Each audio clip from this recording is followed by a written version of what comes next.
चुप हूँ तो चुप रहने दो की तंबीह करने वाले डॉक्टर आमिर लियाकत हुसैन हमेशा के लिए चुप हो गए।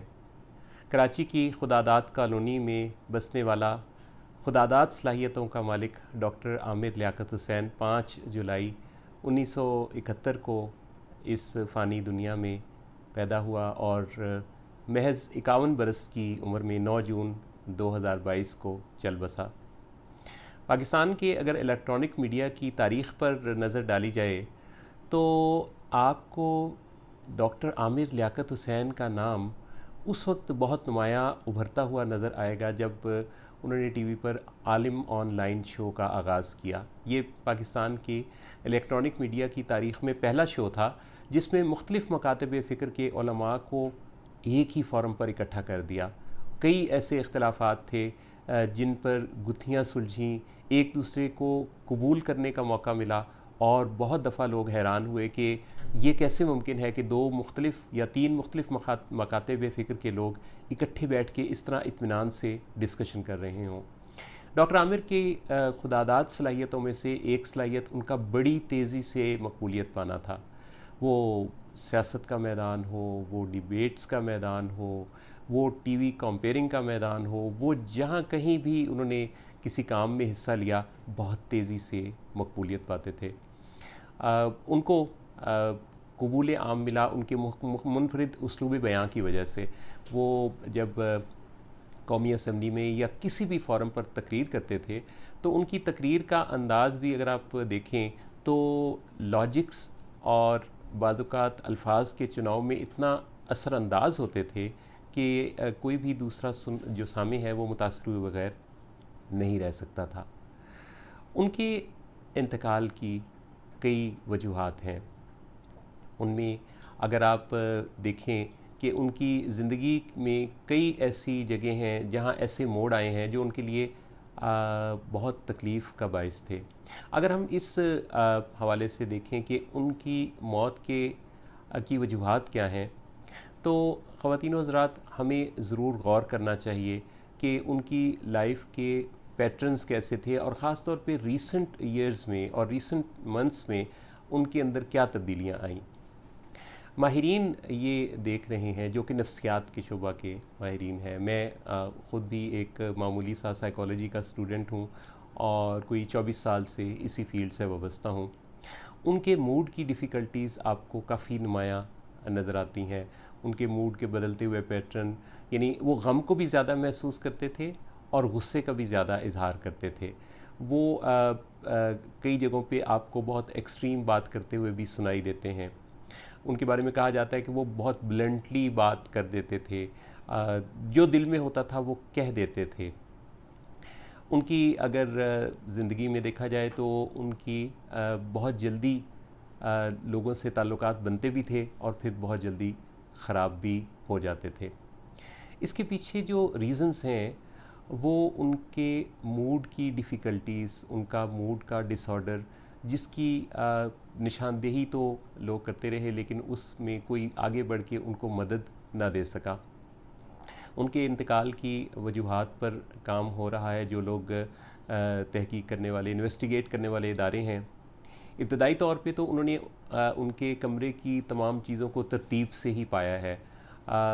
उनके मुलाजिम ने बताया कि जनरेटर का धुआं कमरे में उन्हें काफ़ी भरा हुआ महसूस हुआ क्योंकि उनके बेडरूम की खिड़की जो है वो जनरेटर के काफ़ी नज़दीक थी।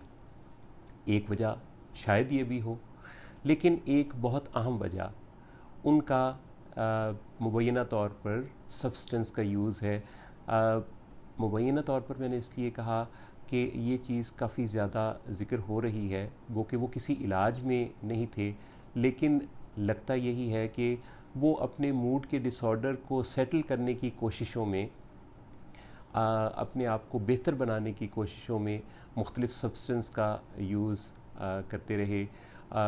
ड्रग्स का इस्तेमाल शुरू में तो किसी भी ऐसे मूड के डिसऑर्डर में दवा ही लगता है, लेकिन आहिस्ता आहिस्ता फिर उसकी टॉक्सिसिटी जब बॉडी में रहने लगती है, जब उसकी टॉक्सिसिटी ब्रेन को डिस्टर्ब करती है तो फिर हालात काफ़ी ख़राब हो जाते हैं।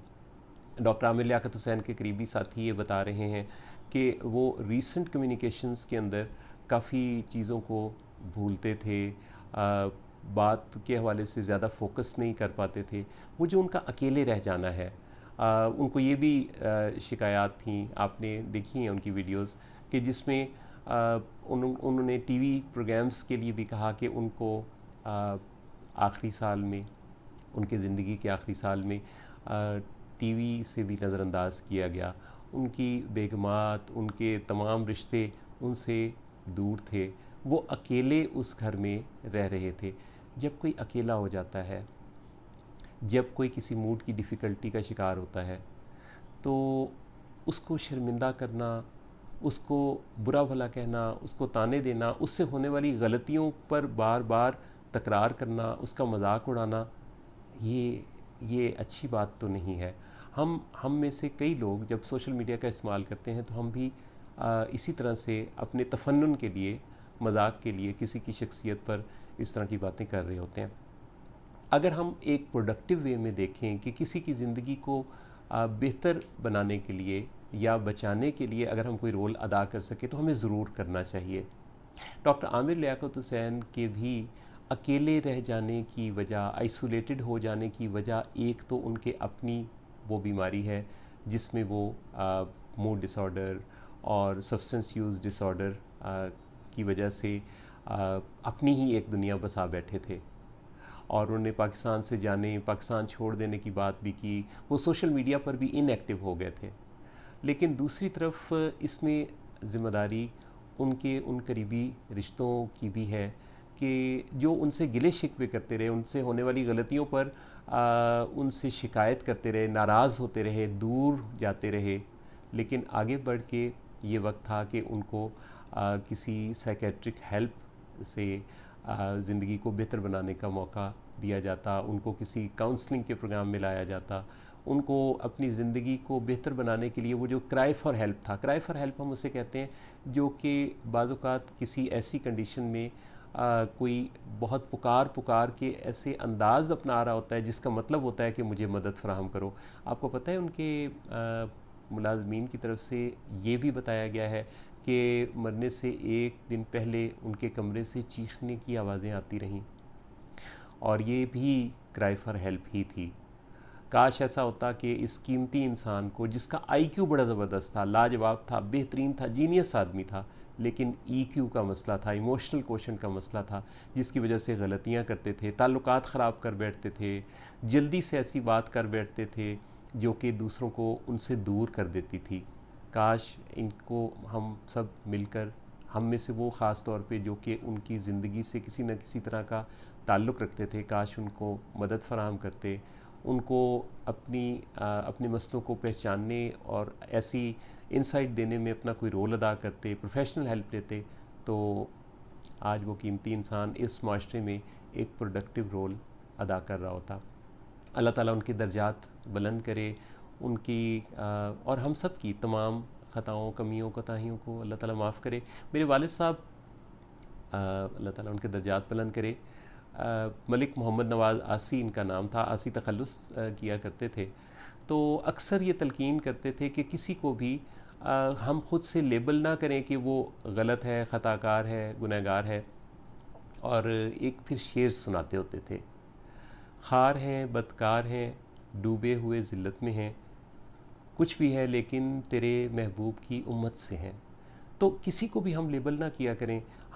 हमें क्या पता, हम तो नहीं जानते।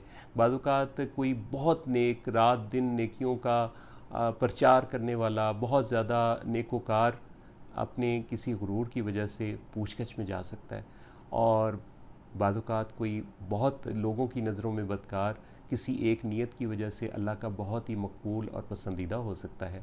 ये तो अल्लाह ही जाने, हम कैसे किसी के बारे में कोई स्टेटमेंट दे सकते हैं। मेरी रिक्वेस्ट आपसे ये है कि अगर हम अब कुछ कर सकते हैं उनके लिए, तो ये दुआ कर सकते हैं कि अल्लाह उनके दर्जात बुलंद करे, उनकी कामिल बख्शिश फरमाए, और उनको अपनी ख़ास जवार रहमत में जगह अता फ़रमाए। आपके जानने वालों में, मेरे जानने वालों में अगर कोई इस तरह की शख्सियत हो जिसकी इस तरह की डिफ़िकल्टीज़ हों, तो हम ज़रूर उसको पहचानें, ऐसा नॉलेज हासिल करें जिससे हम पहचान पाएँ, और फिर उस के लिए अगर कोई मदद एक्सटेंड कर सकें उसको प्रोफेशनल हेल्प दिलवाने की, तो वो हम ज़रूर दिया करें। अल्लाह ताला सबको अपनी हिफाजत में रखे। अल्लाह आप सबका हामी नासिर हो।